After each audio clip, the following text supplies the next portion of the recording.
Hello there fellow Star Wars nerds, and welcome to the channel. Today, we are going to be talking about a somewhat underrated Sith. I say somewhat underrated because he's recently become more and more popular. That is Darth Tyrannus, known to most as Count Dooku. Count Dooku is a very interesting character to study. Today, we'll be diving into what his plans and goals were for the galaxy after the Clone Wars. This passage that I'll be reading today comes from the Revenge of the Sith novelization by Mathew. The Revenge of the Sith novelization is an amazing source of information of characters' inner monologues during the movie. I love Revenge of the Sith. It's my favorite Star Wars movie, and reading the novel really made me love it more as you get to dive into what the characters like Anakin and Obi-Wan and Dooku are thinking. Now, for those of you who are new to the channel, I should let you know that this comes from the Expanded Universe continuity, which in my opinion is the superior continuity. Now, let's dive into what Count Dooku's plans were for the galaxy after Revenge of the Sith. This passage takes place when Obi-Wan and Anakin were on board the Invisible Hand and attempting to rescue the Chancellor. Now, just so you know, I'm not going to be doing any of the voices. I'm not a voice actor, and I've tried that in some of my other videos and it did not go well. Now, let's get into the video.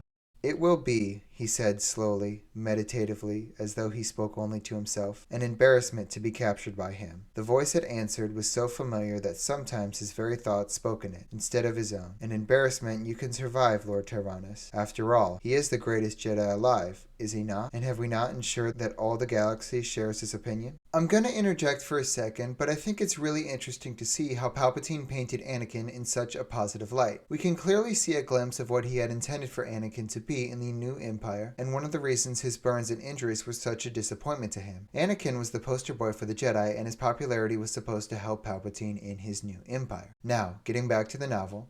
"Quite so, my master, quite so." Again, Dooku sighed. Today, he felt every hour of his 83 years. "It is fatiguing to play the villain for so long, master. I find myself looking forward to an honorable captivity. A captivity that would allow him to sit out the rest of the war in comfort. A captivity that would allow him to forswear his former allegiances, when he would conveniently appear to finally discover the true extent of the separatist crimes against civilization and bind himself to the new government with his reputation for integrity and idealism fully intact. The new government. This had been their star of destiny for lo these many years. A government clean, pure, direct. None of the messy scramble for favor of the ignorant ramble and subhuman creatures that made up the republic he so despised. The government he would serve would be an authority of personified, human authority. It was no accident that the primary powers of the Confederacy of Independent Systems were Nemoidians, Sokoan, Quarren, Aqualish, Mun, Cymerthrian, Kuvayavar, and Geonosin. At the war's end, the aliens would be crushed, stripped of all they possessed, and their systems and their wealth would be given into the hands of the only beings who could be trusted with them, human beings. Dooku would serve an empire of man, and he would serve it as he only could, as he was born to. He would smash the Jedi Order to create a new, not shackled by the corrupt, narcissistic, shabby little beings who called themselves politicians, but free to bring true authority and peace to the galaxy that so badly needed both. An order that would not negotiate, that would not meditate, an order that would enforce. The survivors of the Jedi Order would become the Sith army, the fist of the Empire.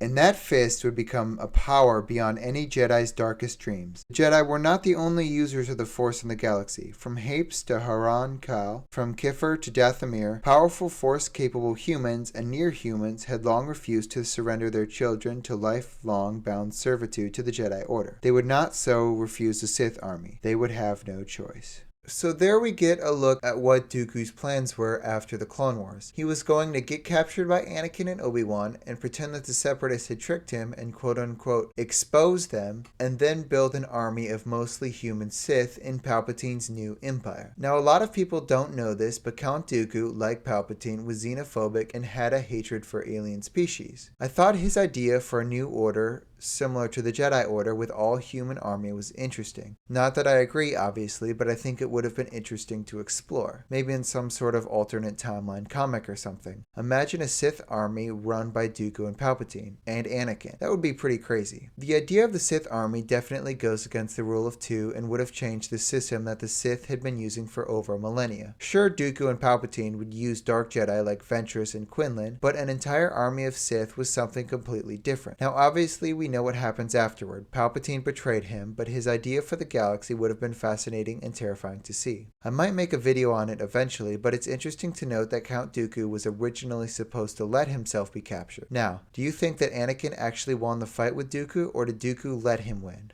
So that was Count Dooku's plans for the galaxy after the Clone Wars. Also, if you haven't read the Revenge of the Sith novelization, I can't recommend it enough. It's one of those books where you learn something new every time you read it. Anyway, if you made it this far into the video, I want to thank you so much. I hope you have a wonderful day, and may the Force be with you.